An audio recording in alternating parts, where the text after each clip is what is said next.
Assalamualaikum warahmatullahi wabarakatuh. Perkenalkan saya Biliana Marfika dengan NIM 20191430017. Saya merupakan mahasiswi di Universitas Pegari Palembang, semester 5 kelas 5A dengan program studi pendidikan guru sekolah dasar. Pada video kali ini izinkan saya untuk menyampaikan materi yang tentunya masih berkaitan dengan bimbingan dan juga konseling. Adapun materi yang akan saya sampaikan pada hari ini yaitu mengenai perencanaan dan juga pelaksanaan pelayanan bimbingan dan juga konseling. Adapun tujuan dari pembuatan video ini tentunya untuk memenuhi tugas yang diberikan oleh Miss Endang Surtiani Magister Pendidikan selaku dosen pengampu di mata kuliah bimbingan dan juga konseling. Pada video kali ini saya akan membahas mengenai dua hal. Yang pertama itu mengenai perencanaan kegiatan, yang mana memuat mengenai acuan dan muatan perencanaan, dan yang kedua ini ada volume kegiatan. Sedangkan pembahasan yang kedua ini mengenai pelaksanaan kegiatan pelayanan bimbingan dan konseling, yang memuat yang pertama program BK dan pelaksanaannya, yang kedua ini ada waktu dan posisi pelaksanaannya, sedangkan yang ketiga ini ada pelaporan. Baiklah, langsung saja yang pertama kita akan membahas mengenai perencanaan kegiatan. Dalam merencanakan kegiatan bimbingan dan konseling ini, kita perlu memperhatikan acuan dan muatan perencanaan, yang mana memuat dua hal. Yang pertama itu perencanaan pelayanan BK mengacu pada program tahunan. Nah, yang mana hal ini termasuk program peminatan peserta didik yang telah dijabarkan ke dalam program semesteran, bulanan, mingguan, serta harian. Selanjutnya ada perencanaan pelayanan BK harian yang disusun dalam bentuk rencana kegiatan layanan atau RKL, satuan layanan atau Satlan, dan rencana kegiatan pendukung atau RKP, serta satuan pendukung atau Satkum.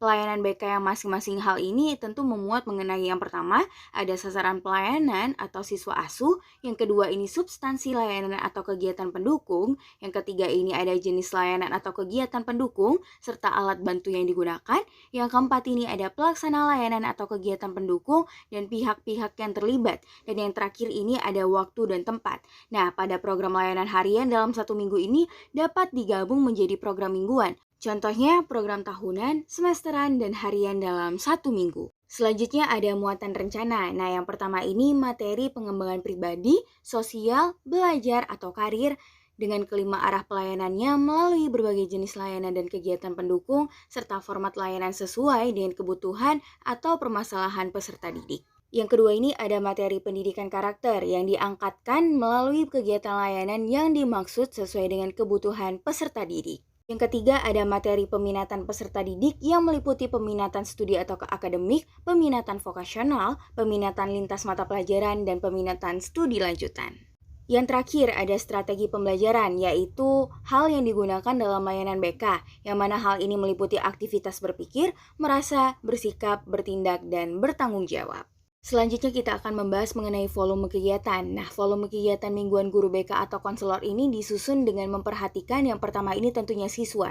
Nah, yang mana siswa ini minimal 150 orang. Dengan catatan, semua kegiatan guru BK atau konselor ini dalam mengasuh siswa tiap minggunya ini secara langsung. Yang mana mereka ini memiliki waktu sepanjang tahun, memiliki hak dan kesempatan untuk mendapatkan pelayanan dari guru BK atau konselor sebagai pengasuhannya, sesuai dengan kebutuhan atau masalah yang dirasakan atau dianggap perlu mendapatkan pelayanan. Selanjutnya, masing-masing guru BK atau konselor ini mendapat kesempatan mengasuh peserta didik yang ada pada satuan pendidikan dengan cara bergilir, yaitu mengasuh siswa yang berbeda atas secara bergilir setiap pergantian tahun ajaran atau berkelanjutan, yaitu mengasuh siswa terus-menerus mulai dari ketika mereka masuk awal satuan pendidikan hingga menamatkannya. Nah, untuk volume kegiatan secara detailnya itu jumlah jam pembelajaran wajib sesuai peraturan yang berlaku, yaitu 18 hingga 24 jam pembelajaran per minggu. Yang kedua itu, satu kali kegiatan layanan atau pendukung BK ini ekuivalen dengan 2 jam pembelajaran. Dalam hal ini, kegiatan guru BK atau konselor tiap minggu adalah menyelenggarakan minimal berupa 9 kali kegiatan layanan atau pendukung. Nah, yang terakhir ini kegiatan pelayanan BK, baik berupa layanan atau maupun pendukungnya yang diselenggarakan di dalam maupun di luar jam pembelajaran dalam satu minggu dihitung ekuivalensinya dengan jam pembelajaran mingguan. Baiklah, selanjutnya kita akan beralih ke submateri yang kedua, yaitu pelaksanaan kegiatan pelayanan. Nah, yang pertama ini mengenai program BK dan pelaksanaannya. Untuk program BK dan pelaksanaannya ini terbagi menjadi 3 macam, yaitu program harian, kegiatan pelayanan, kegiatan layanan, dan pendukung BK. Nah, yang pertama ini mengenai program harian. Nah, program harian pelayanan BK ini direncanakan dalam bentuk RKL atau Satlan dan RKP atau Satkum, yang mana hal ini dilaksanakan sesuai dengan sasaran, substansi, jenis kegiatan, waktu, tempat, dan pihak-pihak yang terkait. Yang kedua ini ada kegiatan pelayanan dalam bentuk layanan dan atau kegiatan pendukung BK yang berada di luar program, yang mana hal ini meliputi program tahunan, semester, bulanan, atau mingguan dapat dilaksanakan dengan RKL atau Satlan dan RKP atau Satkum yang sesuai dalam rangka merespon atau memenuhi kebutuhan peserta didik yang bersifat mendesak atau khusus. Nah, yang terakhir ini ada kegiatan layanan dan pendukung BK dilaksanakan melalui penerapan berbagai pendekatan, metode, dan teknik secara elektif yang mencerminkan pelayanan profesional sesuai dengan karakteristik kebutuhan, permasalahan, dan kondisi peserta didik atau sasaran layanan. Nah, selanjutnya kita akan membahas mengenai waktu dan pelaksanaan dari bimbingan dan konseling. Nah, yang pertama ini di dalam jam pembelajaran.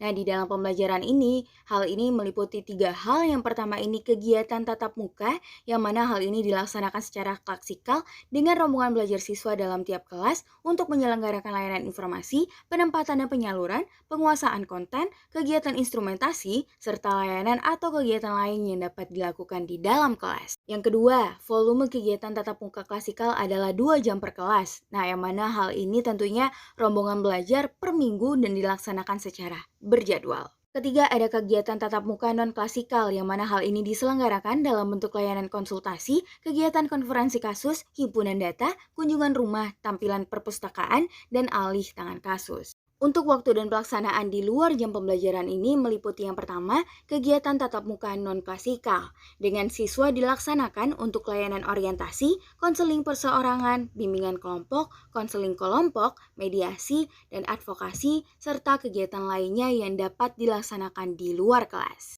Untuk jam pembelajarannya ini sendiri, itu kita hitung 2 jam pembelajaran tatap muka di dalam kelas.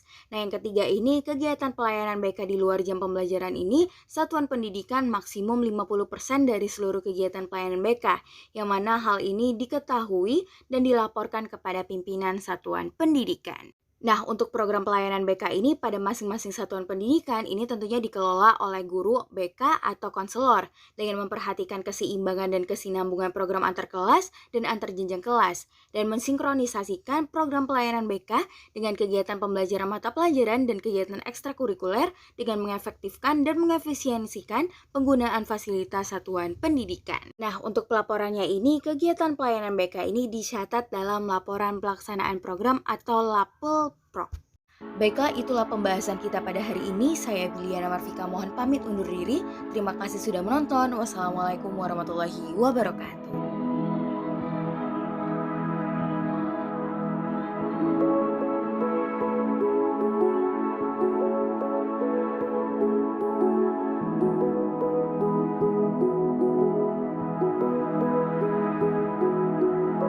It was just like magic that time we met, when you pulled me in with all your charm.